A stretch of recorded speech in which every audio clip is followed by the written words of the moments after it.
Coba fitur dengarkan berita di News Plus aplikasi RCTI Plus.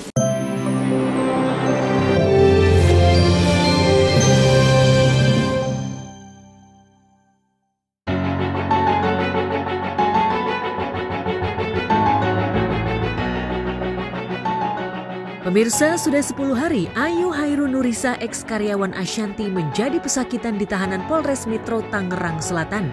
Kuasa hukum Ayu gercep mengajukan surat permohonan penahanan mengingat besok 6 November 2025 Ayu akan berhadapan dengan Ashanti di sidang perbuatan melawan hukum di Pengadilan Negeri Tangerang. Kemarin, Evi Wulan, kuasa hukum Ayu mendatangi Polres Tangerang Selatan untuk mendesak jawaban dari pihak kepolisian terkait penangguhan penahanan kliennya. Namun harapan membawa pulang Ayu langsung buyar begitu tim penyidik menyatakan dikabulkan atau tidaknya surat penangguhan penahanan Ayu tergantung dari keputusan Wasidik atau pengawasan penyidikan Polda Metro Jaya setelah melihat gelar perkara Ayu dengan Ashanti. Jika gelar perkara Ayu dan Ashanti belum dilakukan, ibaratnya surat sakti pun tidak bisa membebaskan Ayu, meski untuk sementara. Lalu benarkah kuasa hukum Ayu merasa dipermainkan oleh pihak kepolisian? Lagi on proses ya, cuma dia ingin mensonding ke pihak Wasidik Polda. Oke, kita hargai, oke ya. Tapi kita juga berharap kepada pihak Polres Tangsel agar lebih cepat untuk progres itu ya. Katanya sih nggak tahu juga, katanya ada gelar intern ya sama pihak Wasidik di Polda. Ya udah, oke, kita terima.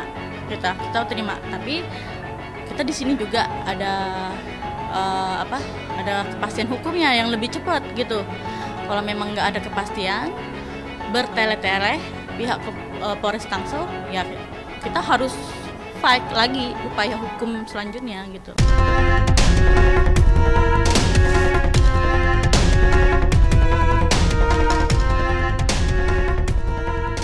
Jika Ayu diperkenankan hadir secara offline di sidang kasus perbuatan melawan hukum yang dilaporkannya, dipastikan ia diantar mobil tahanan dari Polres Tangerang Selatan menuju Pengadilan Negeri Tangerang.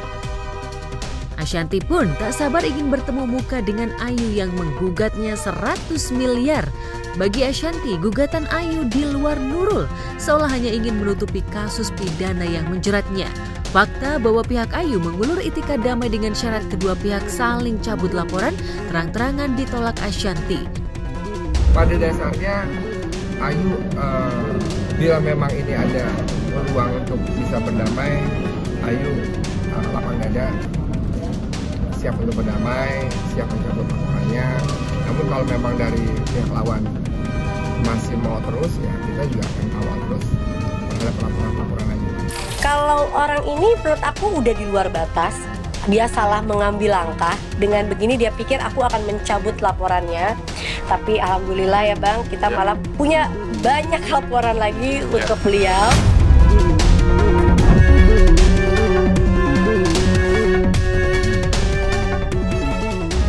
Kami PH-nya Ayu sudah mempersiapkan langkah-langkah berikutnya. Karena seperti kami sudah sampaikan, bahwa ini sudah ada jurisprudensi, sudah ada aturan, sudah ada undang-undang yang mana menetapkan bila mana ada perkara keperdataan, maka pidananya ditangguhkan dulu sementara sampai proses perdatanya itu selesai. Dan Ayu pun ingin fokus dulu sama perkara dia terkait di persidangan. Makanya Ayu berupaya untuk kalau bisa keluar supaya bisa fokus di persidangan. Ogah mengomentari manuver hukum pihak Ayu, Ashanti enjoy melanjutkan hari-harinya dengan penuh keceriaan. Kemarin Ashanti yang genap berusia 42 tahun mendapat surprise ulang tahun dari keluarga dan karyawannya. Kehilangan satu karyawan yang baik di depan menikam dari belakang, Ashanti tak masalah karena masih banyak karyawan yang menghormati dan menyayanginya. Waktu berjalan cepat, tapi aku memilih untuk menikmatinya perlahan. Bersyukur untuk setiap pelajaran, setiap cinta, setiap kesempatan yang datang. 42, usia yang membuatku semakin tahu apa arti cukup, tenang, dan bahagia. Demikian caption yang disematkan oleh pemilik nama lengkap Ashanti Sidik Hasno Putro ini. It's not new year, new me. Drop that attitude. It's new year, better me.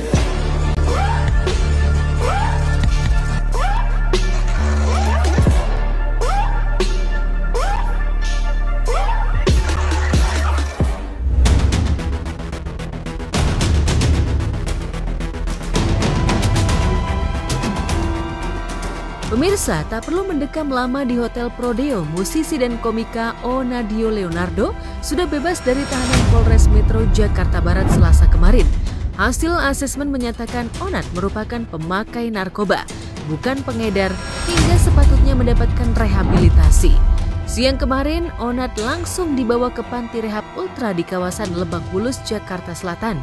Vokalis band Killing Me Inside Reunion itu tak berkata sepatah kata pun akan menjalani rehab selama 3 bulan.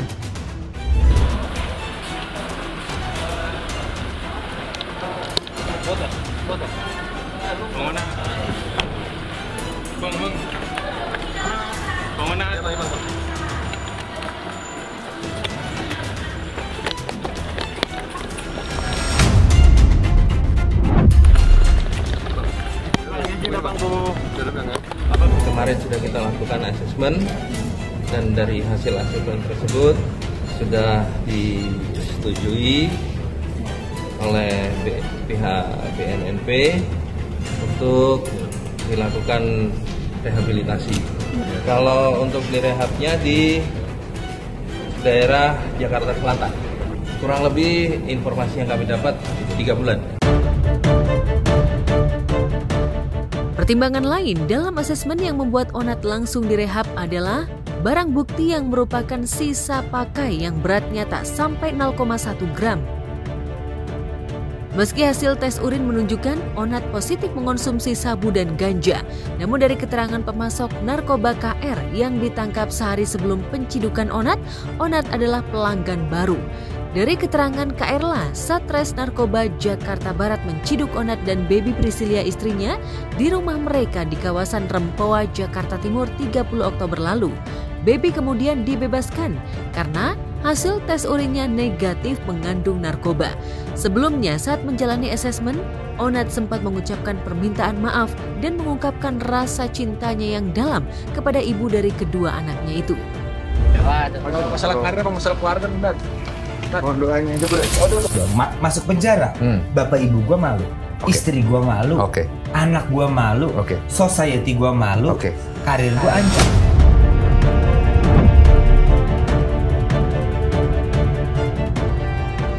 Maksudnya ya Onat adalah korban penyalahgunaan narkoba. Sementara dia ada korban, dia mungkin membutuhkan untuk direhabilitasi gitu. Onadio Leonardo menjadi selebriti yang kesekian yang beruntung langsung direhab selama 3 bulan pada kasus narkoba perdana yang menjeratnya.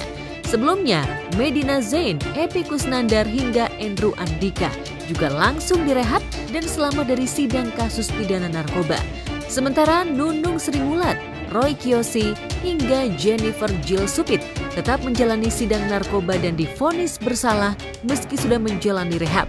Lantas apakah putusan rehab yang diterima Onat otomatis menyelamatkannya dari kasus pidana narkoba?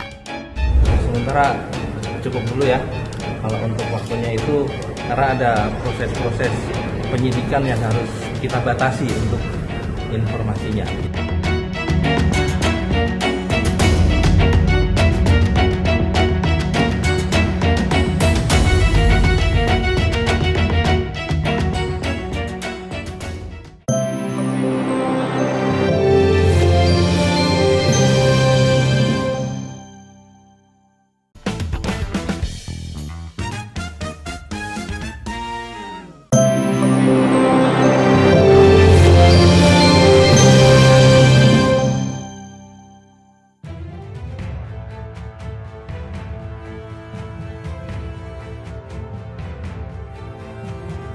Di tengah pujian setinggi langit tengah membanjiri laman komentar Instagram milik Raffi Ahmad dan Nagita Slavina @raffinagita1717 setelah utusan khusus Presiden bidang pembinaan generasi muda dan pekerja seni gerak cepat menolong aktor Fahmi Bo yang terbaring lemah melawan penyakit komplikasi yang dideritanya.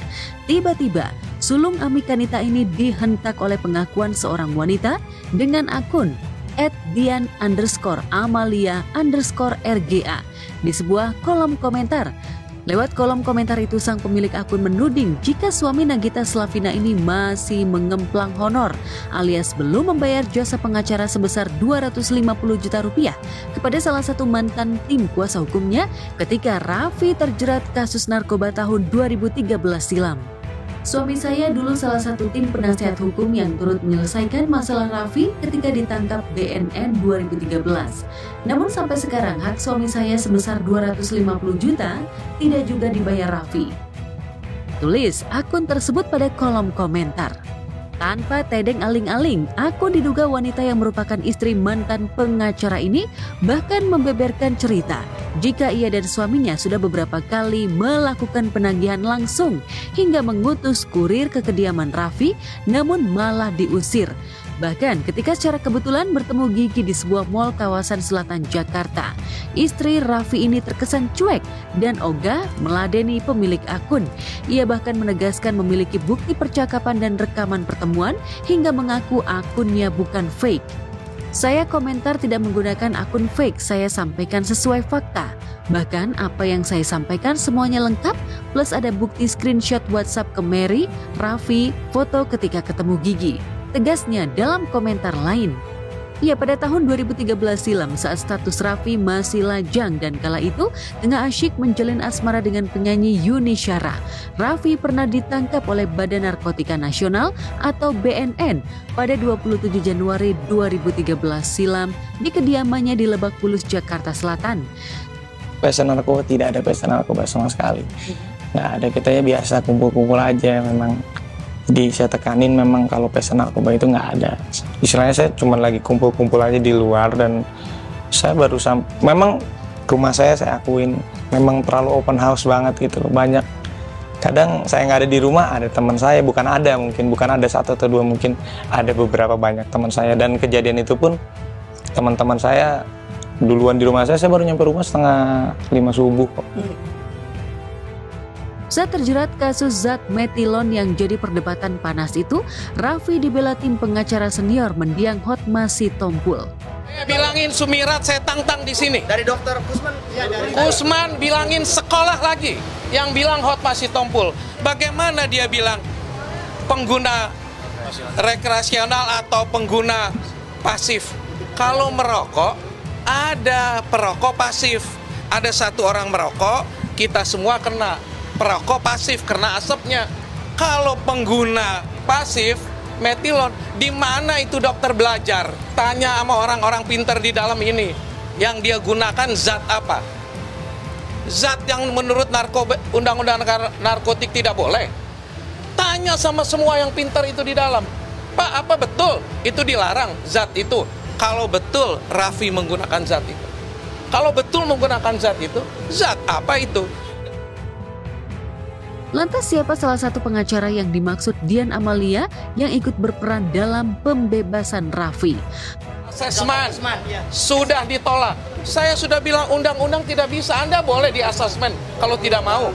Kami bukan menuntut, kami akan laporkan ke semua atasan-atasnya, termasuk Propam. Kalau perlu kami laporkan BNN ke Presiden. Kalau bilang adil atau nggak adil, saya nggak bisa bicara itu. Tapi tentunya yang namanya cobaan, saya anggap aja itu musibah buat saya. Yang namanya musibah itu pasti kan nggak enak. Tapi ya kita harus kuat aja, kita harus kuat dan ya gimana kita bikin musibah itu untuk menjadi banyak manfaatnya untuk ke depan nanti. Apakah masih anak buah mendiang Hotma Sitompul atau pengacara di kubu lainnya? Entahlah, yang jelas sejauh ini baik Raffi maupun Gigi juga belum memberi klarifikasi ihwal isu hutang yang beredar. Tapi jika menilik jumlah hutang sebesar 250 juta rupiah, sebagaimana tudingan Dian Amalia, rasanya uang dengan seluruh aset dan kekayaan yang dimiliki Raffi dan Gigi, nilai uang yang diklaim Dian sebagai hutang itu terbilang kecil, setara uang jajan bulanan anak-anaknya. Tapi bisa jadi ada kendala lain yang membuat Gigi maupun Raffi ogah membayar sejumlah uang yang diminta. Alih-alih menunggu klarifikasi, Raffi sendiri ketika kami temui beberapa waktu lalu memang tengah fokus membantu artis yang terjerat kasus narkotika lainnya, yakni Amar Zoni yang sekarang berada di sel tahanan super ketat Nusa Kambangan. Kepada tim kami, Raffi mengaku akan segera menjenguk Amar. Kabarnya ia juga akan berupaya untuk membawa Amar kembali ke Jakarta mengingat kondisi kesehatan dan kejiwaan Amar makin memburuk.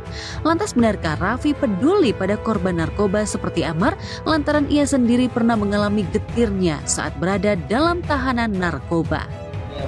Insya Allah hari mungkin besok atau lusa mungkin. Besok atau lusa. Sama Pak Menteri Agus. Ya, Pak, alasannya apa sih mau mengunjungi karena persahabatan? Oh ya enggak, karena atas kemanusiaan aja. Apapun kan ya kita mensupport dan juga maksudnya mensupport secara kemanusiaan aja. Dan saya juga memang ada jadwal kunjungan bersama Pak Menteri ini pas sekalian sama Pak Agus. Jadi kebetulan kalau masalah itu diserahkan biar kepada ininya aja. Kalau saya datang atas kemanusiaan aja.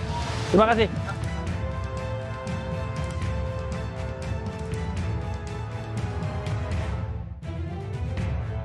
Ratu Meta dibuat kesal. Proses perceraian dengan Yogi Rinaldi tak kunjung rampung. Ditambah kasus dugaan kekerasan dalam rumah tangga juga tak menunjukkan progres nyata. Hingga membuat Ratu Meta meradang.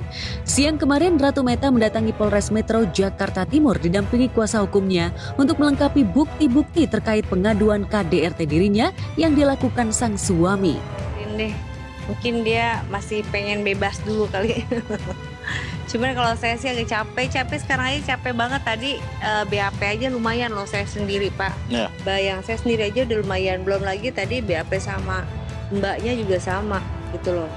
Agak lelah juga. Cuman ya sudahlah kita ikutin aja aturan dari pihak polisian seperti apa. Karena ini permintaan langsung dari kejaksaan.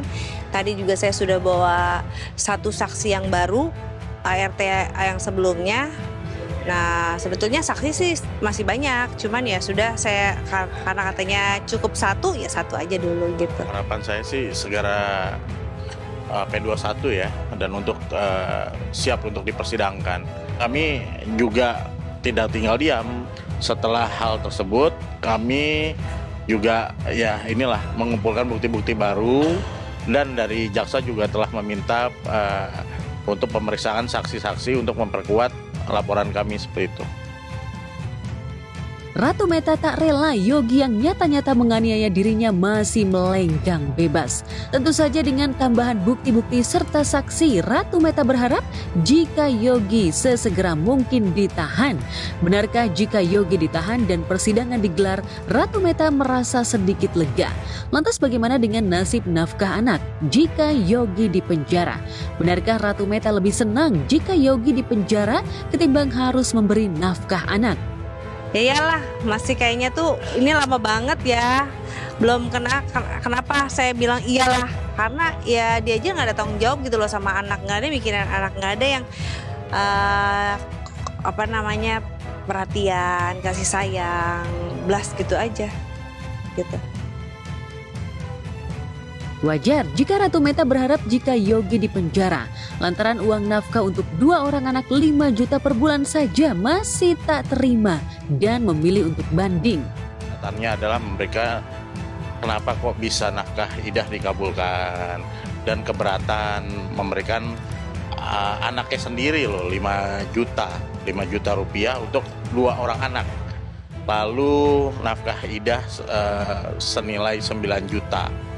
Menurut saya hal itu kan sebenarnya sangat wajar ya, apalagi ada 2 orang anak. Sebenarnya kami juga tidak puas terhadap putusannya yang hanya menerbitkan putusan 5 juta per bulan untuk anak-anak. Di sini kan ada 2 anak yang masih balita, yang perlu selain kasih sayang juga perlu pendidikan.